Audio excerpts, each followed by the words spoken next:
Namaste everyone, welcome to physics classes. So today we will be discussing about a new idea, that is dual nature of matter. We have seen interference, diffraction and even polarization. Namaste, namaste everyone.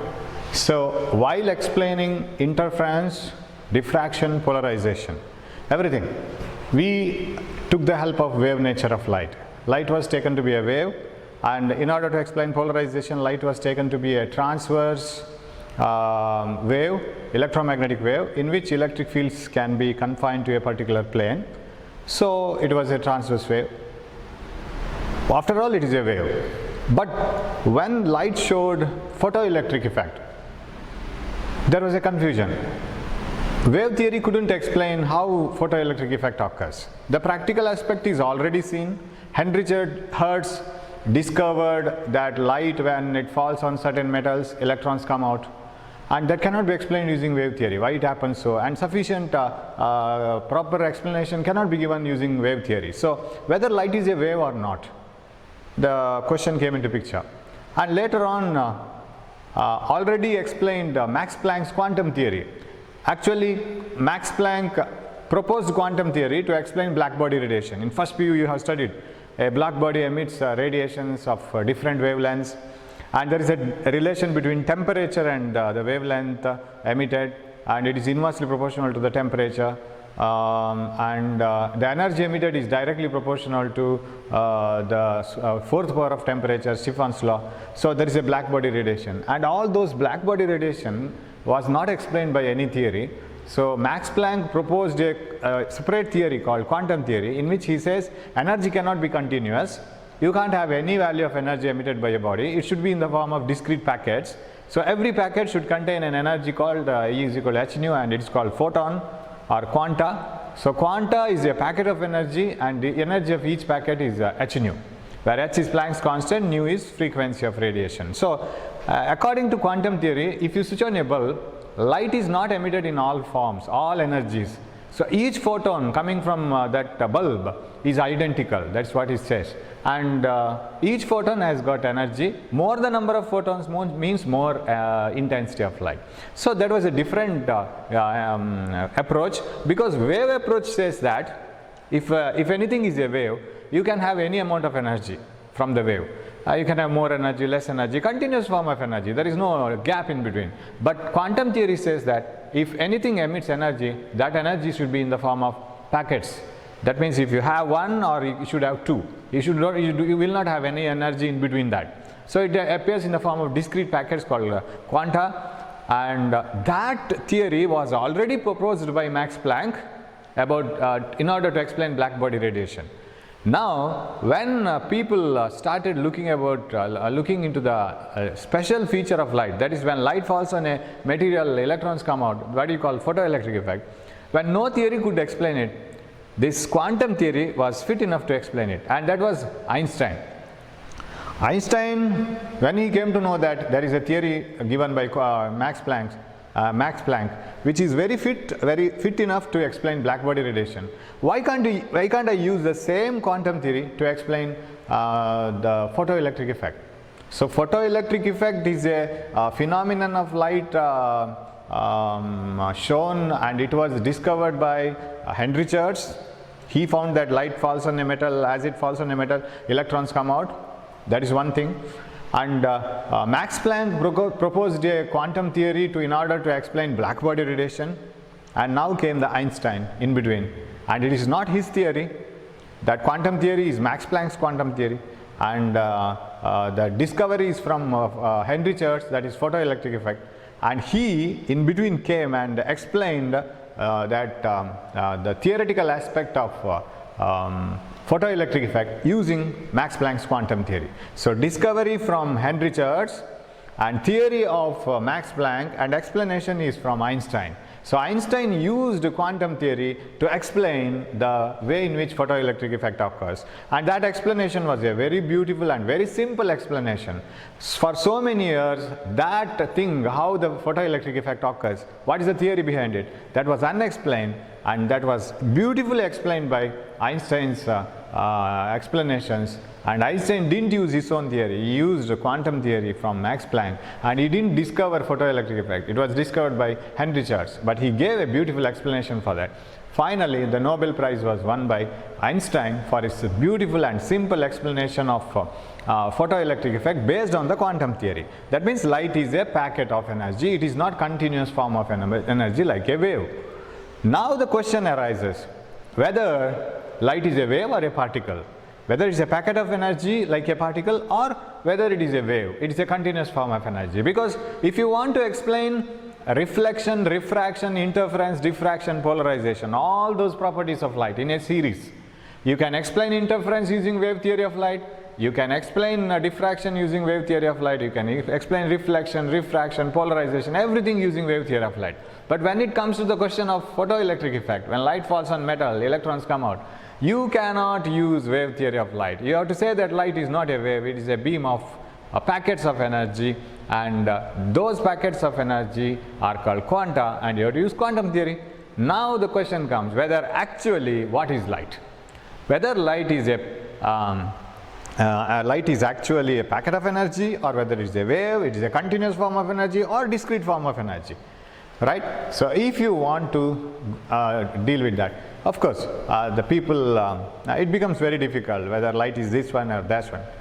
So people came to a conclusion, and that light has a dual nature, right? Light has both the natures. It sometimes acts like a particle, sometimes like a wave. And wherever it acts like a particle, take quantum theory and explain that phenomenon. Wherever it acts like a wave, continuous form of energy, wave, take wave theory and explain it. So it has got a dual nature. So now what is photoelectric effect actually? So that made us to believe that light has double nature, right? Sometimes it acts like a packet of energy, sometimes it acts like a wave. Now what is actually photoelectric effect? Accidentally, Henry Charles and his followers, Leonard and Hallward, they were able to see that when light falls on a certain metal, and photoelectric current, electrons come out of the metal, and some current started enhancing when light fell on certain metals. So something should be coming out of this metal, and nowadays we have enough explanation for it, because electrons are revolving around the nucleus in definite orbits, and as they are revolving around, they will have some negative potential energy because they are bound to the nucleus. So they are tightly bound to the nucleus. So innermost electrons are very tightly bound to the nucleus, whereas outermost electrons are not so tightly bound to the nucleus because they are far away from the nucleus. The bond or the force of attraction between electron, negatively charged, and proton is very less when the electron is far away in the last orbits. So it is easy to remove all those electrons. They are called valence electrons. And moreover, metals contain some electrons which are very free and moving around inside metal. They are called free electrons. And these electrons need a very less energy. And still, free electrons are not very free. They are bound inside the metal and they are not ready to come out. And if they want to come out, somebody should give an extra energy to these electrons. And when extra energy is given to these electrons, they can come out. So the energy with which these free electrons moving inside the metal, even though they are free from the bond from the atom. But they are not free to come out. Still they have negative energy. They are bound inside the metal. As if you have a large well, and suppose there is some acres of 1 acre of space inside the well. Suppose there is a well, very large well, and acres of space inside the well. People can play cricket inside, right? They can stand inside and play cricket, but still they can't come out. They are free inside, but they can't come out. So they are bound, still bound. Suppose they want to come out, somebody from outside, they must supply some energy and they have to pull them out. So still their energy is negative. So they have negative energy. Actually, we people on the earth have negative potential energy because we are bound to the earth. We are attracted towards earth. And if you want to go out, somebody outside from outside or somewhere else should give positive energy to us and they have to go out. Even if a rocket has to be launched from the earth and if it has to be made free, any satellite for that matter, some extra energy, fuel energy must be given, and then that has to be used to make that rocket or satellite to become free from the Earth's gravitational pull. So you need an extra energy. So still they are in a negative potential energy. So somebody from outside, extra energy has to be supplied from outside, and then you have to become free. So with what energy they are bound inside the material, or how much energy is required to remove them, and that is called work function of the material. So here we will get some terms. First term is work function.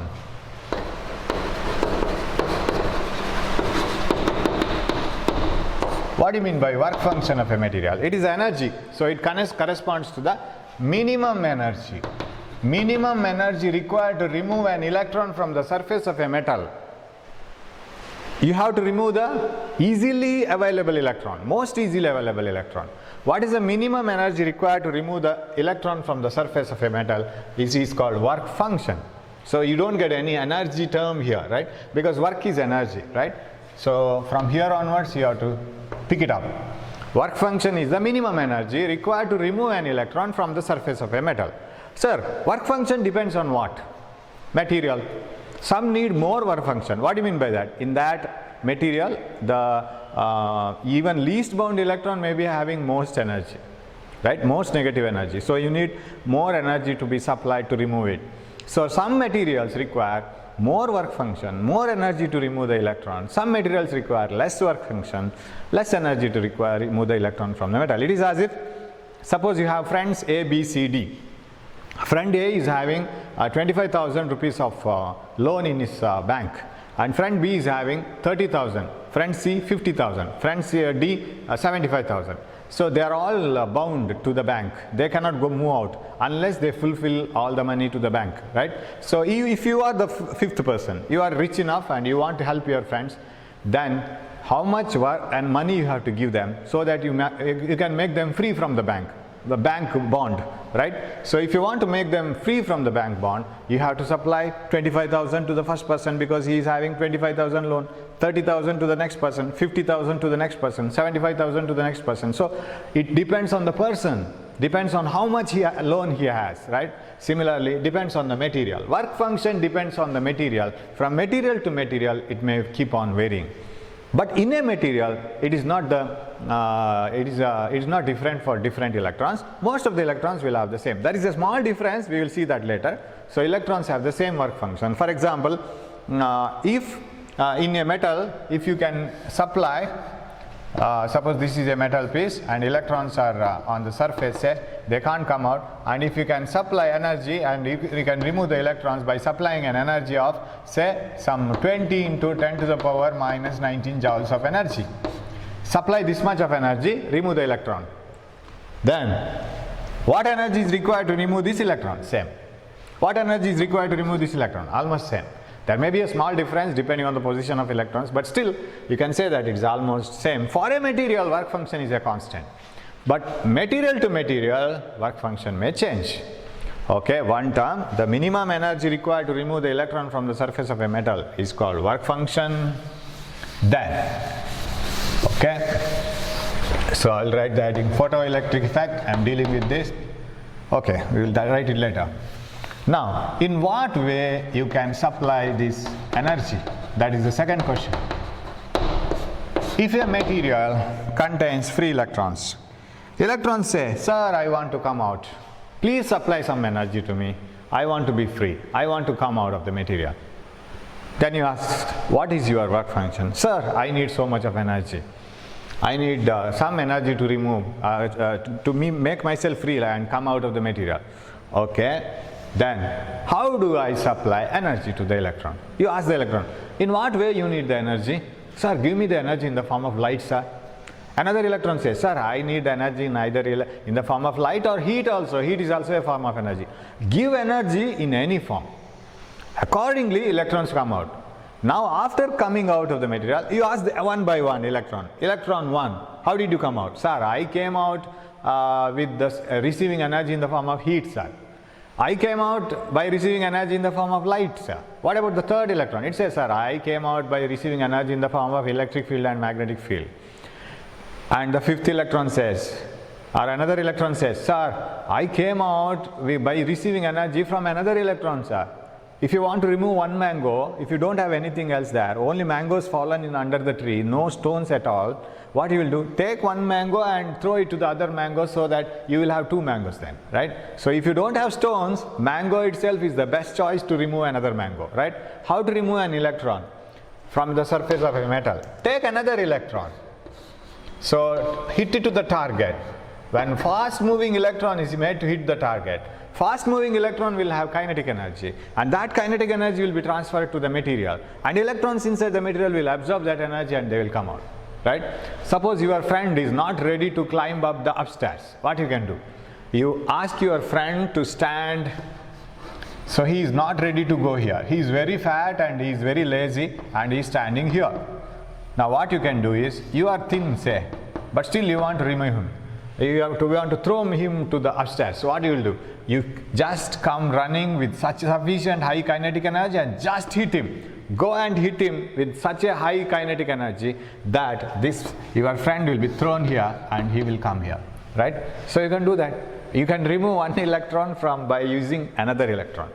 So in that way, we have different types of electron emission. Types of electron emission. How did you supply the energy?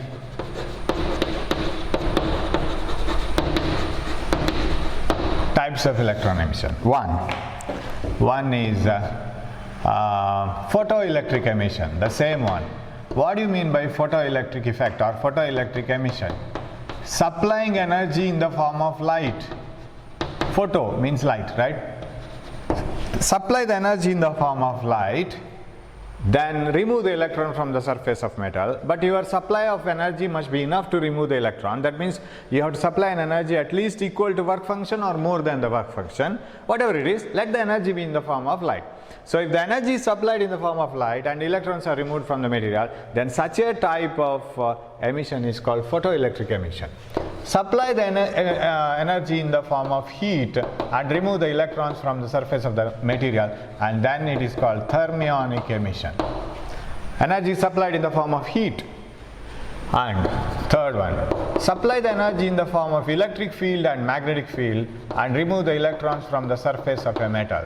Electric or magnetic field. So that will also remove the electrons from the material. That is, suppose you hold a material in a very strong electric field, electrons may come out. So that is field emission.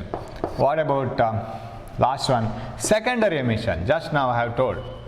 Suppose you don't have anything else. Take an electron, make it to move very fast, hit it to the target. When the electron hits the target, it loses all its kinetic energy. Who will gain that energy? Electrons inside the material will gain the energy and they come out. So supplying the energy in the form of an electron and removing another electron from the material, that is called secondary emission. So these definitions are important and very easy to remember. I think you can do that, right? So what is photoelectric emission? When energy is supplied in the form of light, and electrons are removed from the surface of the metal, that is called photoelectric emission. If the energy is supplied in the form of heat and electrons are removed from the surface of the material, then it is called thermionic emission. If the energy is supplied in the form of electric field and magnetic field, then electrons are removed, field emission. And if a fast moving electron is made to hit the target and electrons are removed from the material, that is called secondary emission. So throwing a mango and taking another mango from the tree. So that is another one, secondary emission. Now we will concentrate on this first one, photoelectric emission. So what is photoelectric emission? And of course, work function definition is important. The minimum energy required to remove the electron from the surface of a metal it is called photoelectric emission. Why do we call surface of a metal? Because remember, we are not removing an electron which is in the innermost orbit of the nucleus, around the nucleus, not in the nucleus, around the nucleus. Because if you want to remove an electron from the innermost orbit around the nucleus, it is very difficult because it is very tightly bound to the nucleus. Removing outermost electrons itself is a difficult task, but somehow it is possible. Valence electrons can be removed and free electrons are easily removed, and that can be done using this process. Okay, work function, minimum energy required to remove the electron from the surface of a material. Now, how did this Hallwalk and Leonard, they did the experiment and they got this idea. So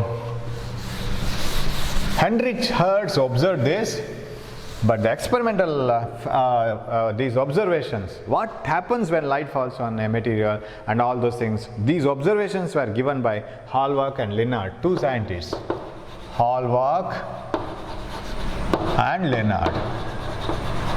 What is their experimental observation? So this may be the next question in this chapter. Explain the experimental observations of or experiment done by Hallward and Leonard. Okay, what the experiments did they do? First of all, you should have a material which emits electrons, right? And you should make a sufficiently energetic light to fall on this, because we are concentrating on photoelectric effect. You should have a sufficiently energetic light. Remember, energy E is equal to hc by lambda. H nu is the frequency. Energy is inversely proportional to wavelength, and from here onwards you should have a very clear idea about the electromagnetic spectrum, right? Light is a part of visible light is a part of electromagnetic spectrum, and in electromagnetic spectrum you have gamma rays. Okay, this is very, very important, because without this knowledge it becomes very difficult to understand the things. Gamma rays, and then you have, you can see here, right? Gamma rays, X rays, ultraviolet rays, and visible, then infrared, then microwaves, radio waves. So we have like this, right? If the things are like this, this is having least wavelength and most energetic, and a wavelength is increasing in this direction. This is least wavelength and this is most wavelength, radio waves. Okay, so this is how it is situated. Now if you concentrate on these three, that is enough for me. Most energetic are gamma rays. Gamma rays are very, very highly energetic radiations, and if you expose your body to the gamma radiations, they will kill the cells, and they will change the genetic property of the nucleus, and that is very hazardous to the living beings. So we hate nuclear weapons. Why? Because once the nuclear weapons are used, once the nuclear bomb is blasted, what are all the ingredients or the products that we get after the explosion? They are highly radioactive. They emit gamma radiations, and these gamma radiations will be existing in the materials remainings of the bomb for a long time, and if you are exposed to those radiations, that will cause numerous diseases, and moreover you will get the disease as well as your generations will also get the same disease, and the problems will be carried to the offsprings later. So that is why we hate it. Suppose we fight with sword and other things, no problem. The persons who are fighting will be affected. Person who is in the house will not be affected. But what about the nuclear radiations? They affect the generations and generations coming next. So that is the problem. So gamma radiations are very, very energetic. They can kill the cells. That's why gamma radiations are used for the treatment of cancer. When they attack the cancerous cells, the extra multiplied cells, they are injected there with the gamma rays. Gamma rays kill them. Okay. Then X-rays are also highly energetic, but lessly highly energetic compared to gamma rays, but they are still highly energetic. Ultraviolet comes next one. They are also injurious to living beings, but some part of ultraviolet light is not so injurious, so you can tolerate it, because some part of ultraviolet light is needed for us, right? You should get exposed to the ultraviolet light. People say that once you wash the cloth, you should dry it using sunlight, right? Not inside your house. You should put it outside. So when you put it outside, ultraviolet radiations fall on these clothes, and they will kill the small microorganisms. Ultraviolet light can kill the microorganisms. That's why you should get exposed. And even ultraviolet light, when it falls on your skin, it creates vitamin D. So otherwise you won't have enough amount of vitamin D. So that is the specialty of ultraviolet ray. But still it is energetic, but visible radiations, compared to visible radiations, ultraviolet, X-ray, gamma rays are all highly energetic. Okay, now come to this point. Hallward and Leonard, they did one experiment. They took a photosensitive plate, on which when you put some energetic radiation, you get electrons come out. Now this series is very important. Why? Because suppose you are asked a question, when ultraviolet light is put on a material, no electrons came out. What is the next radiation you will try with? Is it visible or X-ray? That is what is. If ultraviolet radiations are incident on a material and electrons don't come out, what is the meaning? That what the energy you have supplied is not enough work function.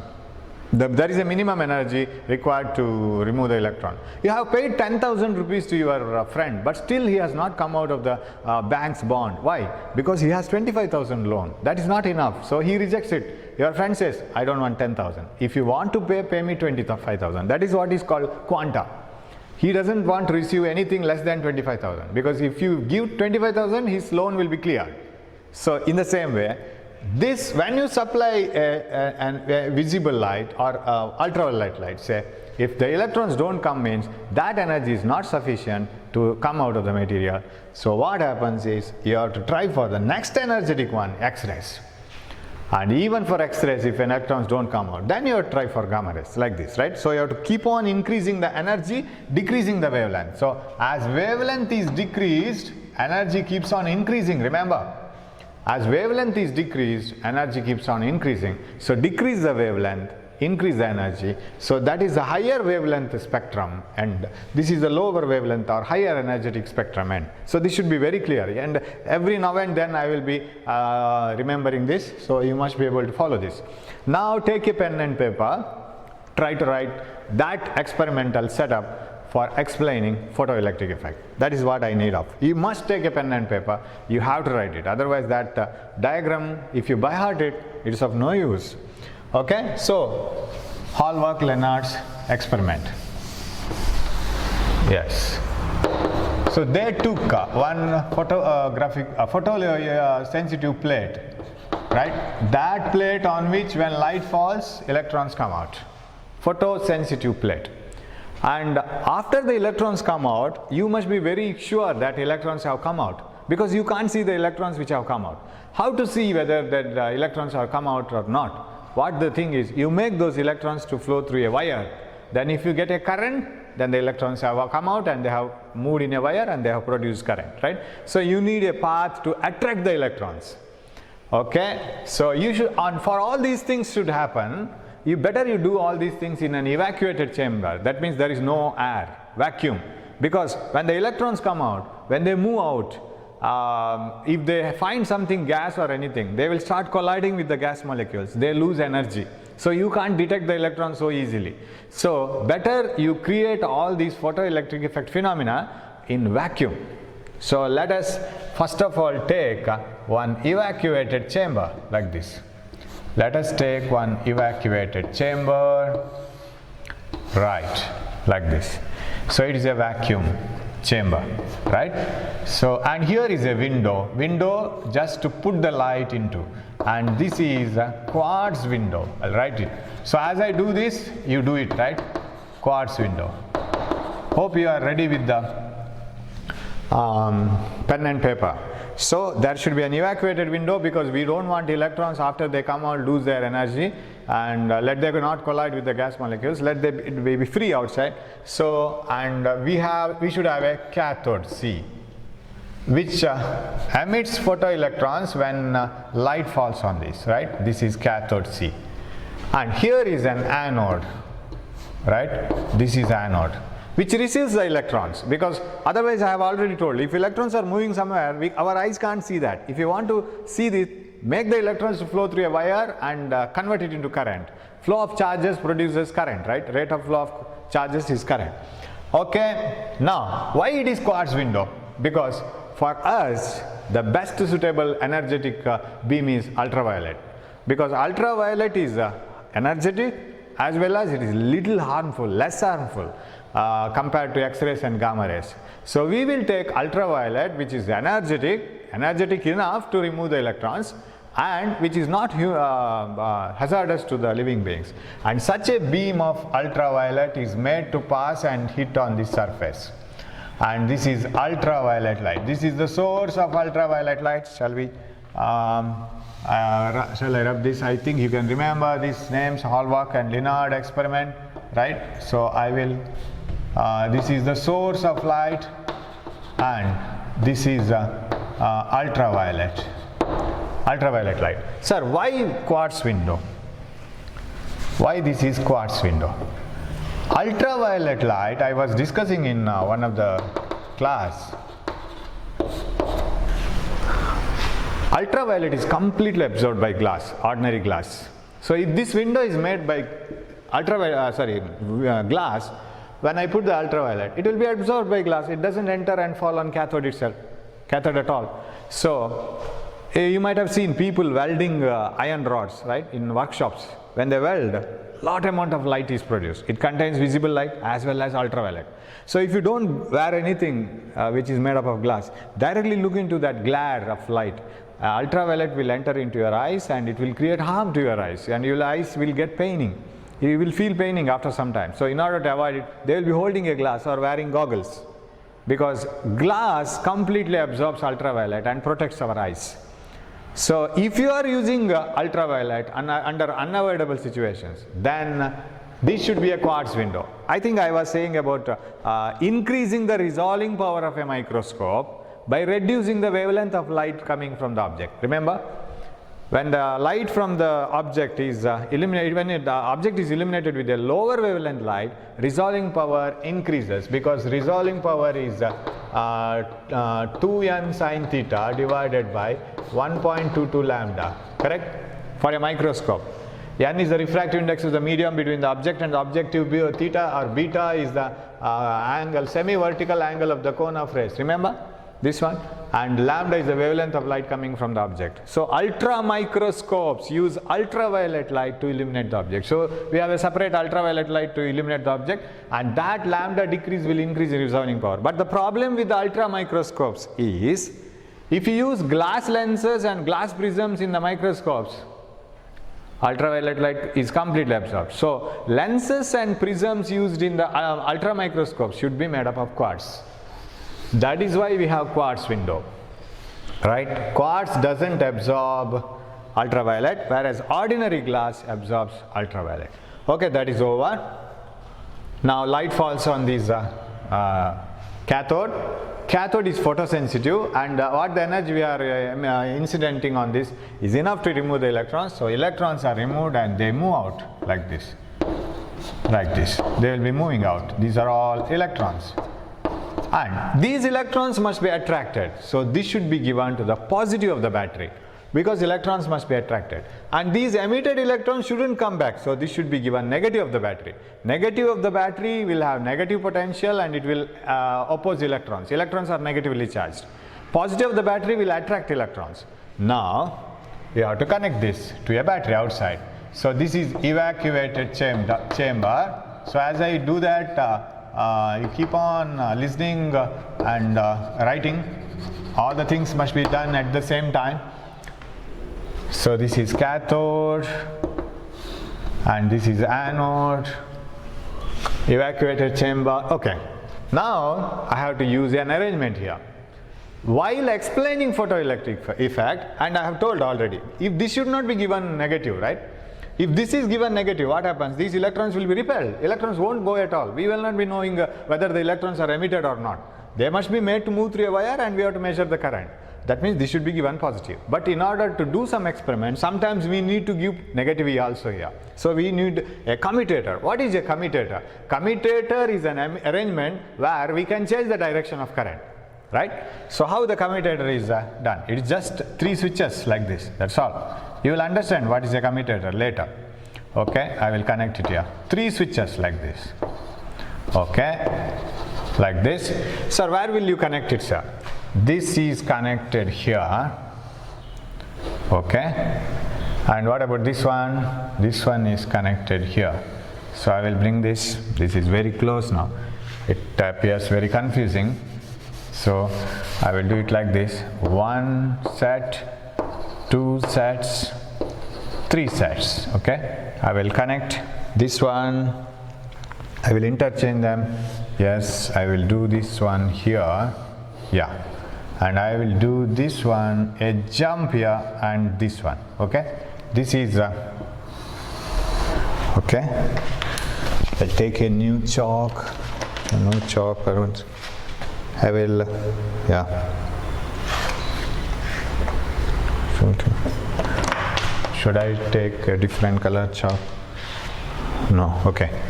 Right. So this is enough. Later, see, jump this one here, connect this one here, and connect this one here to this switch. Sir, what are all these connections? Looks very horrible? Not horrible. It's very beautiful. Later on you will come to know that this is very beautiful. Okay, next, of course, sir, you have not given any battery saying that this is positive, negative and all. Okay, I have not given any battery. Now get ready with the battery. How? You connect a rheostat. What do you mean by rheostat? A long wire, right, like this, so that you can take any turn of the wire and you can change the current. And a battery like this. So battery positive, negative, positive, negative, positive, negative, like this. Finally ending at negative, positive, negative. Now connect this one directly here and connect this and here, like this. Enough. Now when I change this position here, current keeps on changing. That's what I can do. Okay, so I should have shifted this still up because I need more amount of space. This one, this one, this one. Okay, commutator key, this one directly connected, this one here. Okay, it is not here, it is connected here. Sorry, not this connection. It should be here, one connection, here another connection. Now it is correct, right?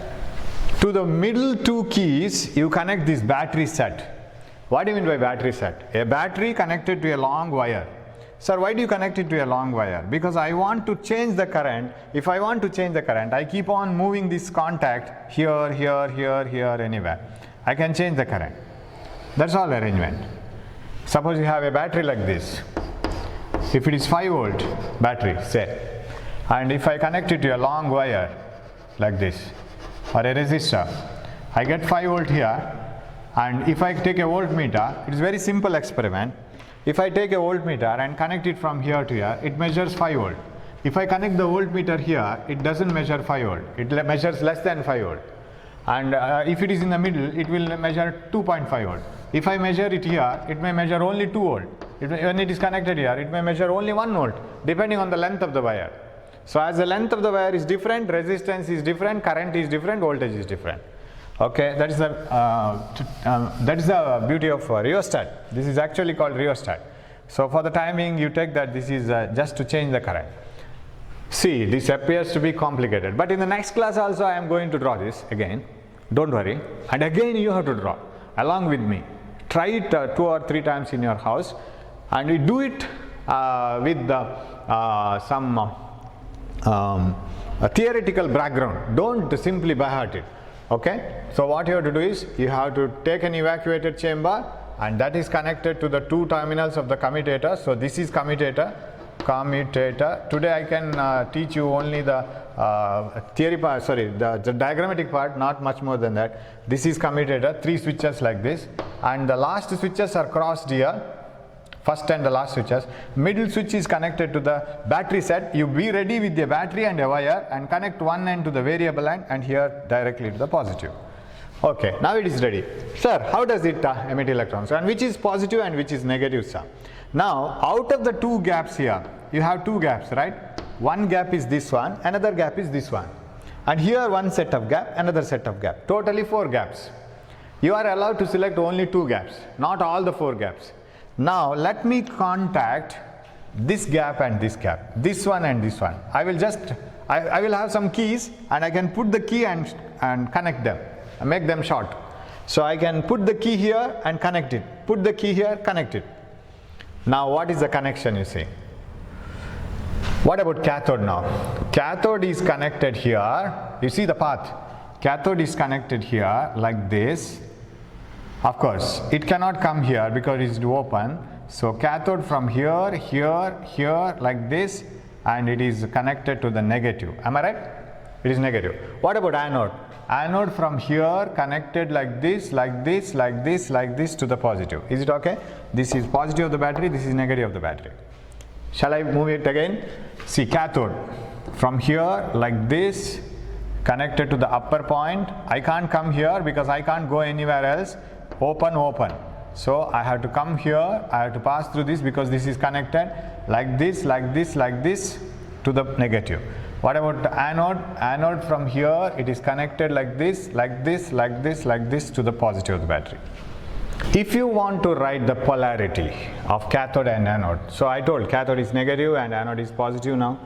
See, cathode is connected here, here, here and here like this and to the negative, right? So this is minus, am I right? What about anode? So I will follow it again. Anode from here, jump here like this and it is positive. This is positive, right? So they are given negative and positive. Now even if the electrons are emitted from the cathode, they don't return back because already they are given negative potential. What about anode? Anode is given positive, so electrons are attracted towards it, so it is okay. Now if you want to change the direction of current, then you have to get the help of commutator. What is commutator? Commutator is a device which is used to reverse the direction of current. How do you reverse the direction of current? Simply change this position of this connection. So you remove this, open this and connect the lower gap. So I will connect this and here, this one, yeah. I will connect this and this now, this gap. Last time this was connected, now this time I will connect this one. So in a commutator you are supposed to connect only the two opposite gaps, either these two opposite gaps or these two opposite gaps. Now you see the polarities get interchanged. How? Very simple. Now start from here, cathode, like this, like this, like this. I can't jump here now because it is open. So from cathode coming over like this, coming like this, like this, like this, it is positive now, like positive. What about here, anode? Anode coming from here like this and I have to go like this now. I can't jump here, go like this and it is C.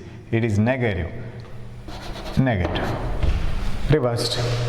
Now electrons can't go here because they have been repelled by this anode. So if you want that thing to happen, you can do it here. Simply you need not change the circuit, simply just change the switch here. So now let the switch be in the ordinary position. Let the switch be here, here, here. Now how is the situation? This should be negative. This should be negative and this should be positive, correct? From here cathode like this, negative. From anode, from here like this coming, yes, positive. Yeah, positive. Now cathode is given negative, anode is given positive. Light of suitable frequency is made to fall on this, say ultraviolet light. Electrons are emitted and these electrons come out of the material and they start moving towards the anode because anode is given positive potential. Anode clearly attracts these electrons and these electrons will start moving in the circuit, and now these electrons will start moving somewhere. For example, it is connected where it will move like this and this one here. So I will connect an ammeter here. Which ammeter? Very, very sensitive ammeter. It is a micro ammeter. And I can connect a voltmeter also here between this, so that I need to find out how much voltage I am supplying. Okay, this completes the circuit. This, and for this last connection it is over. And plus minus, okay, this is plus and the other end is minus, and when I move it from here minus, this is plus. This much you have to write. Minus because we come from here, the minus can come, minus side of the ammeter should come first. When you come from here, plus side, you see, from plus, plus. This is starting from minus, so this should be minus. Okay, so this microammeter will start showing the reading. Why? Because we are supplying enough amount of light, and that light is making the electrons to pass, to be emitted, and these outcoming electrons are attracted by the anode. Anode gives sufficient current. This is only the introductory part, right? The first part of this experiment, how the circuit is constructed and what happens in the circuit. That's all. So we get sufficient amount of current, and that current obtained because of the motion of electrons is called photocurrent. Okay, photoelectric current you can write, and electrons which are emitted during the photoelectric emission are called photoelectrons. So photoelectrons are emitted and they are received by the anode, and we get sufficient amount of current in the circuit. Now Hallward and Lennard,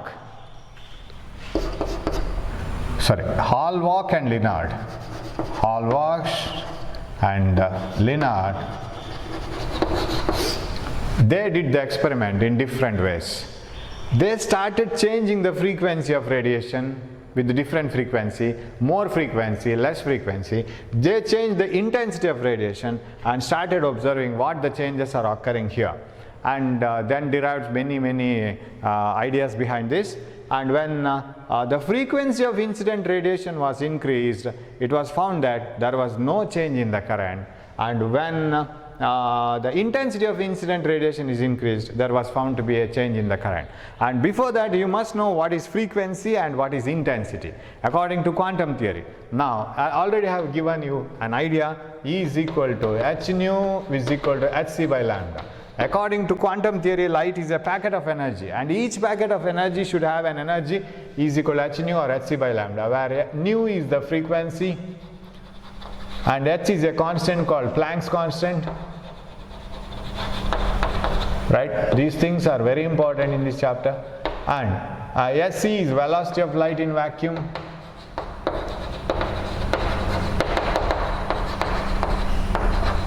Okay, lambda is wavelength of light. Now, lesser the wavelength of light, more is the energy. More is the frequency, more is the energy. So energy is directly proportional to frequency, but inversely proportional to wavelength. Right? That is one part which is very important. That is, so if you are given a beam of light, suppose I give you a source of light, how to increase the energy? You have to change the frequency itself. Increase the frequency or decrease the wavelength, it is one and the same. Thereby you can change the energy. Sir, how to increase the brightness, intensity? So there are two things involved in a light, either changing brightness or changing energy. What do you mean by changing energy? Changing energy means you are changing the energy of each packet. Okay, I'll rub this now for the time being. In the next class I will draw it again. You may not be having the full idea of this experiment now. We are going to deal with this experiment in the next class. So in the whole class, next class, we are going to discuss about this experiment. But for the time being, so energy, so quanta, and we are dealing with packet of energy called quanta. Energy of each packet is hc by lambda, that is h nu. What about brightness or intensity of light? You say that some light is very bright. What do you mean by that? Brightness or intensity? Intensity is a different factor. Suppose you have a bulb of one color, say blue color light. Where is blue chalk? Yeah. Suppose I have a blue color light, right? So this is the filament. It is switched on, and if I have a yellow colored light, or okay, I have yellow colored light. I think you can see both of them. So this is a filament. Now, what is different for these lights? Say same brightness. Both have same brightness. So this should be very clear if I want to explain you the process of photoelectric effect. Suppose you have two bulbs, one which is emitting blue colored light, another emitting yellow colored light. They have different wavelength, lambda 1 and lambda 2. They are different. They are not one and the same. What about frequency? Different. Lambda 1, lambda 2 different. What about frequency? Nu 1 and nu 2 different. Wavelength different, frequency different. What about brightness? Brightness same. So intensity 1, I'll write it like this. Intensity 1, intensity 2, they are same, right? I've taken same brightness. Now, what about packets of energy? You take a quanta, packet of energy coming out of this, right? Its h nu 1 is different from the quanta of energy coming from this, packet of energy coming from this, h nu 2. It is different. hc by lambda 1 of this one is different than the hc by lambda 2 of this one. because lambda 1, lambda 2, wavelengths are different, frequency different, so energy different, energy different. Energy of each packet is different here. So energy of this packet, suppose I say this as energy of this packet is E is equal to h nu 1, E is equal to hc by lambda 1, E1, and if energy of this packet is E2 is equal to hc by lambda 2 and E2 is equal to h nu 2, E1 is not equal to E2. Lambda nu 1 is not equal to nu 2. Lambda 1 is not equal to lambda 2. They are different. They are different. Only intensity is same. What do you mean by intensity is same? That is the question now. Regarding packets of energy, quantum. Now if I observe one packet of energy here, take one packet of energy here, these packets of energy are different because colors are different, wavelength different, frequency different, and energy, each energy packet is different. But intensity same means, the meaning of this is number of photons coming per second emitted